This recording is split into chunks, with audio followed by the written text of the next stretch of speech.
Good evening and welcome to my channel. Tonight we'll be reading The Facts in the Case of M. Valdemar by Edgar Allan Poe. Of course, I shall not pretend to consider it any matter for wonder that the extraordinary case of M. Valdemar has excited discussion. It would have been a miracle had it not, especially under the circumstances. Through the desire of all parties concerned to keep the affair from the public, at least for the present, or until we had farther opportunities for investigation, through our endeavors to effect this, a garbled or exaggerated account made its way into society, and became the source of many unpleasant misrepresentations, and, very naturally, of a great deal of disbelief. It is now rendered necessary that I give the facts, as far as I comprehend them myself. They are succinctly these. My attention for the last 3 years had been repeatedly drawn to the subject of mesmerism, and about 9 months ago it occurred to me, quite suddenly, that in the series of experiments made hitherto, there had been a very remarkable and most unaccountable omission. No person had as yet been mesmerized in articulo mortis. It remained to be seen first whether in such condition there existed in the patient any susceptibility to the magnetic influence. Secondly, whether, if any existed, it was impaired or increased by the condition. Thirdly, to what extent, or for how long a period, the encroachments of death might be arrested by the process. There were other points to be ascertained, but these most excited my curiosity, the last in especial, from the immensely important character of its consequences. In looking around me for some subject by whose means I might test these particulars, I was brought to think of my friend, M. Ernest Valdemar, the well-known compiler of the Bibliotheca Forensica, and author under the nom de plume of Issachar Marx of the Polish versions of Wallenstein and Gargantua. M. Valdemar, who has resided principally in Harlem, New York since the year 1839, is, or was, particularly noticeable for the extreme sparseness of his person, his lower limbs much resembling those of John Randolph, and also for the whiteness of his whiskers, in violent contrast to the blackness of his hair, the latter in consequence being very generally mistaken for a wig. His temperament was markedly nervous, and rendered him a good subject for mesmeric experiment. On 2 or 3 occasions I had put him to sleep with little difficulty, but was disappointed in other results which his peculiar constitution had naturally led me to anticipate. His will was at no period positively or thoroughly under my control, and in regard to clairvoyance, I could accomplish with him nothing to be relied upon. I always attributed my failure at these points to the disordered state of his health. For some months previous to my becoming acquainted with him, his physicians had declared him in a confirmed thesis. It was his custom, indeed, to speak calmly of his approaching dissolution, as of a matter neither to be avoided nor regretted. When the ideas to which I have alluded first occurred to me, it was of course very natural that I should think of M. Valdemar. I knew the steady philosophy of the man too well to apprehend any scruples from him, and he had no relatives in America who would be likely to interfere. I spoke to him frankly upon the subject, and, to my surprise, his interest seemed vividly excited. I say to my surprise, for although he had always yielded his person freely to my experiments, he had never before given me any tokens of sympathy with what I did.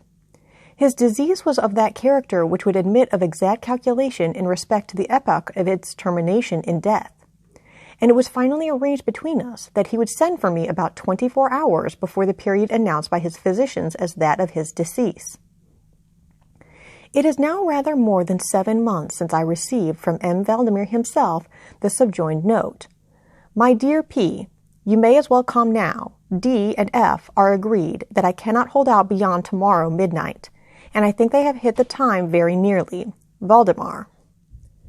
I received this note within half an hour after it was written, and in 15 minutes more I was in the dying man's chamber. I had not seen him for 10 days, and was appalled by the fearful alterations which the brief interval had wrought in him. His face wore a leaden hue, the eyes were utterly lustreless, and the emaciation was so extreme that the skin had been broken through by the cheekbones. His expectoration was excessive. The pulse was barely perceptible. He retained nevertheless, in a very remarkable manner, both his mental power and a certain degree of physical strength. He spoke with distinctness, took some palliative medicines without aid, and when I entered the room was occupied in penciling memoranda in a pocketbook. He was propped up in the bed by pillows. Doctors D and F were in attendance. After pressing Valdemar's hand, I took these gentlemen aside and obtained from them a minute account of the patient's condition. The left lung had been for 18 months in a semi-osseous or cartilaginous state, and was, of course, entirely useless for all purposes of vitality. The right, in its upper portion, was also partially, if not thoroughly, ossified, while the lower region was merely a mass of purulent tubercles, running one into another. Several extensive perforations existed, and at one point permanent adhesion to the ribs had taken place. These appearances in the right lobe were of comparatively recent date. The ossification had proceeded with very unusual rapidity. No sign of it had been discovered a month before, and the adhesion had only been observed during the 3 previous days. Independently of the thesis, the patient was suspected of aneurysm of the aorta, but on this point the osseous symptoms rendered an exact diagnosis impossible. It was the opinion of both physicians that M. Valdemar would die about midnight on the morrow, Sunday. It was then 7 o'clock on Saturday evening. On quitting the invalid's bedside to hold conversation with myself, Doctors D and F had bidden him a final farewell. It had not been their intention to return, but at my request, they agreed to look in upon the patient about 10 the next night. When they had gone, I spoke freely with M. Valdemar on the subject of his approaching dissolution, as well as more particularly of the experiment proposed. He still professed himself quite willing and even anxious to have it made, and urged me to commence it at once. A male and a female nurse were in attendance, but I did not feel myself altogether at liberty to engage in a task of this character with no more reliable witnesses than these people, in case of sudden accident, might prove. I therefore postponed operations until after 8 the next night, when the arrival of a medical student with whom I had some acquaintance, Mr. Edgar Allen, relieved me from farther embarrassment. It had been my design originally to wait for the physicians, but I was induced to proceed, first by the urgent entreaties of M. Valdemar, and secondly by my conviction that I had not a moment to lose, as he was evidently sinking fast. Mr. L1 was so kind as to accede to my desire that he would take notes of all that occurred, and it is from his memoranda that what I now have to relate is, for the most part, either condensed or copied verbatim. It wanted about 5 minutes of 8 when, taking the patient's hand, I begged him to state as distinctly as he could to Mr. L1 whether he, M. Valdemar, was entirely willing that I should make the experiment of mesmerizing him in his then condition. He replied feebly, yet quite audibly, "Yes, I wish to be. I fear you have mesmerized," adding immediately afterwards, "I fear you have deferred it too long." While he spoke thus, I commenced the passes which I had already found most effectual in subduing him. He was evidently influenced with the first lateral stroke of my hand across his forehead, but although I exerted all my powers, no further perceptible effect was induced until some minutes after 10 o'clock, when Doctors D and F called, according to appointment. I explained to them in a few words what I designed, and as they opposed no objection, saying that the patient was already in the death agony, I proceeded without hesitation, exchanging, however, the lateral passes for downward ones, and directing my gaze entirely into the right eye of the sufferer. By this time his pulse was imperceptible, and his breathing was stertorous, and at intervals of half a minute. This condition was nearly unaltered for a quarter of an hour. At the expiration of this period, however, a natural, although a very deep sigh escaped the bosom of the dying man, and the stertorous breathing ceased. That is to say, its stertorousness was no longer apparent. The intervals were undiminished. The patient's extremities were of an icy coldness. At 5 minutes before 11, I perceived unequivocal signs of the mesmeric influence. The glassy roll of the eye was changed for that expression of uneasy inward examination which is never seen except in cases of sleep-waking, and which it is quite impossible to mistake. With a few rapid lateral passes, I made the lids quiver as in incipient sleep, and with a few more I closed them altogether. I was not satisfied, however, with this, but continued the manipulations vigorously, and with the fullest exertion of the will, until I had completely stiffened the limbs of the slumberer. after placing them in a seemingly easy position. The legs were at full length, the arms were nearly so, and reposed on the bed at a moderate distance from the loin. The head was very slightly elevated. When I had accomplished this, it was fully midnight, and I requested the gentlemen present to examine M. Valdemar's condition. After a few experiments, they admitted him to be in an unusually perfect state of mesmeric trance. The curiosity of both the physicians was greatly excited. Dr. D resolved at once to remain with the patient all night, while Dr. F took leave with a promise to return at daybreak. Mr. L1 and the nurses remained. We left M. Valdemar entirely undisturbed until about 3 o'clock in the morning, when I approached him and found him in precisely the same condition as when Dr. F went away. That is to say, he lay in the same position. The pulse was imperceptible.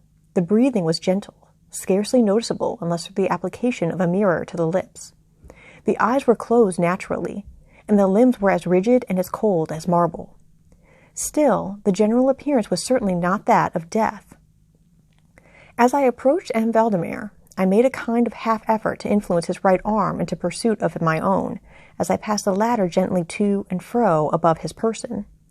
In such experiments with this patient, I had never perfectly succeeded before, and assuredly I had little thought of succeeding now. But, to my astonishment, his arm very readily, although feebly, followed every direction I assigned it with mine. I determined to hazard a few words of conversation. "M. Valdemar," I said, "are you asleep?" He made no answer, but I perceived a tremor about the lips, and was thus induced to repeat the question again and again. At its third repetition, his whole frame was agitated by very slight shivering. The eyelids unclosed themselves so far as to display a white line of the ball. The lips moved sluggishly, and from between them, in a barely audible whisper, issued the words, "Yes, asleep now. Do not wake me. Let me die so." I here felt the limbs and found them as rigid as ever. The right arm, as before, obeyed the direction of my hand. I questioned the sleepwalker again. "Do you still feel pain in the breast, M. Valdemar?" The answer now was immediate, but even less audible than before. "No pain. I am dying." I did not think it advisable to disturb him farther just then, and nothing more was said or done until the arrival of Dr. F, who came a little before sunrise and expressed unbounded astonishment at finding the patient still alive. After feeling the pulse and applying a mirror to the lips, he requested me to speak to the sleep-waker again. I did so, saying, "M. Valdemar, do you still sleep?" As before, some minutes elapsed ere a reply was made, and during the interval the dying man seemed to be collecting his energies to speak. At my fourth repetition of the question, he said very faintly, almost inaudibly, "Yes, still asleep, dying." It was now the opinion, or rather the wish, of the physicians that M. Valdemar should be suffered to remain undisturbed in his present apparently tranquil condition until death should supervene, and this, it was generally agreed, must now take place within a few minutes. I concluded, however, to speak to him once more, and merely repeated my previous question. While I spoke, there came a marked change over the countenance of the sleep-waker. The eyes rolled themselves slowly open, the pupils disappearing upwardly. The skin generally assumed a cadaverous hue, resembling not so much parchment as white paper, and the circular hectic spots which hitherto had been strongly defined in the center of each cheek went out at once. I use this expression because the suddenness of their departure put me in mind of nothing so much as the extinguishment of a candle by a puff of the breath. The upper lip, at the same time, writhed itself away from the teeth, which it had previously covered completely, while the lower jaw fell with an audible jerk, leaving the mouth widely extended and disclosing in full view the swollen and blackened tongue. I presume that no member of the party then present had been unaccustomed to deathbed horrors, but so hideous beyond conception was the appearance of M. Valdemar at this moment, that there was a general shrinking back from the region of the bed. I now feel that I have reached a point of this narrative at which every reader will be startled into positive disbelief. It is my business, however, simply to proceed. There was no longer the faintest sign of vitality in M. Valdemar, and concluding him to be dead, we were consigning him to the charge of the nurses, when a strong, vibratory motion was observable in the tongue. This continued for perhaps a minute. At the expiration of this period, there issued from the distended and motionless jaws a voice, such as it would be madness in me to attempt describing. There are indeed 2 or 3 epithets which might be considered as applicable to it in part. I might say, for example, that the sound was harsh and broken and hollow. But the hideous whole is undescribable, for the simple reason that no similar sounds have ever jarred upon the ear of humanity. There were 2 particulars, nevertheless, which I thought then, and still think, might fairly be stated as characteristic of the intonation, as well adapted to convey some idea of its unearthly peculiarity. In the first place, the voice seemed to reach our ears, at least mine, from a vast distance, or from some deep cavern within the earth. In the second place, it impressed me. I fear, indeed, that it will be impossible to make myself comprehended, as gelatinous or gluttonous matters impress the sense of touch. I have spoken both of sound and of voice. I mean to say that the sound was one of distinct, of even wonderfully thrilling distinct, syllabification. M. Valdemar spoke, obviously in reply to the question I had propounded to him a few minutes before. I had asked him, it will be remembered, if he still slept. He now said, "Yes, no, I have been sleeping, and now, I am dead." No person present even affected to deny, or attempted to repress, the unutterable, shuddering horror which these words, thus uttered, were so well calculated to convey. Mr. L1, the student, swooned.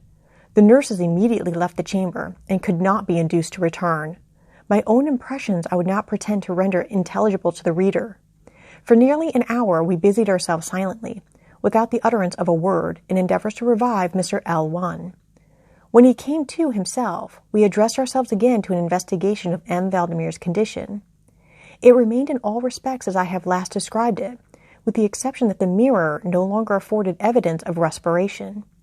An attempt to draw blood from the arm failed.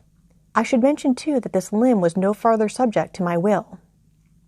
I endeavored in vain to make it follow the direction of my hand. The only real indication, indeed, of the mesmeric influence was now found in the vibratory movement of the tongue whenever I addressed M. Valdemar a question. He seemed to be making an effort to reply, but had no longer sufficient volition. To queries put to him by any other person than myself, he seemed utterly insensible, although I endeavored to place each member of the company in mesmeric rapport with him. I believe that I have now related all that is necessary to an understanding of the sleep-waker's state at this epoch. Other nurses were procured, and at 10 o'clock I left the house in company with the 2 physicians and Mr. L1. In the afternoon we all called again to see the patient. His condition remained precisely the same. We had now some discussion as to the propriety and feasibility of awakening him, but we had little difficulty in agreeing that no good purpose would be served by so doing. It was evident that so far death, or what is usually termed death, had been arrested by the mesmeric process. It seemed clear to us all that to awaken M. Valdemar would be merely to ensure his instant, or at least his speedy, dissolution. From this period until the close of last week, an interval of nearly 7 months, we continued to make daily calls at M. Valdemar's house, accompanied now and then by medical and other friends.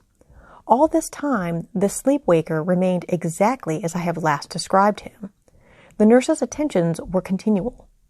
It was on Friday last that we finally resolved to make the experiment of awakening, or attempting to awaken him, and it is the perhaps unfortunate result of this latter experiment which has given rise to so much discussion in private circles, to so much of what I cannot help thinking unwarranted popular feeling.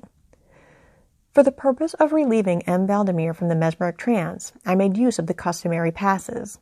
These, for a time, were unsuccessful. The first indication of revival was afforded by a partial descent of the iris. It was observed as especially remarkable that this lowering of the pupil was accompanied by the profuse outflowing of a yellowish ichor from beneath the lids, of a pungent and highly offensive odor. It was now suggested that I should attempt to influence the patient's arm as heretofore. I made the attempt and failed. Dr. F. then intimated a desire to have me put a question. I did so as follows. M. Valdemar, can you explain to us what are your feelings or wishes now? There was an instant return of the hectic circles on the cheeks. The tongue quivered, or rather rolled violently in the mouth, although the jaws and lips remained rigid as before, and at length the same hideous voice which I have already described broke forth. For God's sake, quick, quick, put me to sleep, or quick, waken me, quick. I say to you that I am dead. I was thoroughly unnerved, and for an instant remained undecided what to do. At first I made an endeavor to recompose the patient, but failing in this through total abeyance of the will, I retraced my steps and as earnestly struggled to awaken him. In this attempt I soon saw that I should be successful, or at least I soon fancied that my success would be complete, and I am sure that all in the room were prepared to see the patient awaken. For what really occurred, however, it is quite impossible that any human being could have been prepared.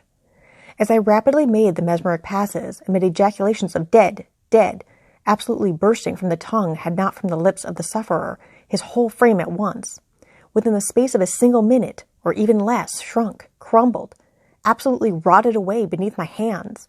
Upon the bed, before that whole company, there lay a nearly liquid mass of loathsome, of detestable putrescence.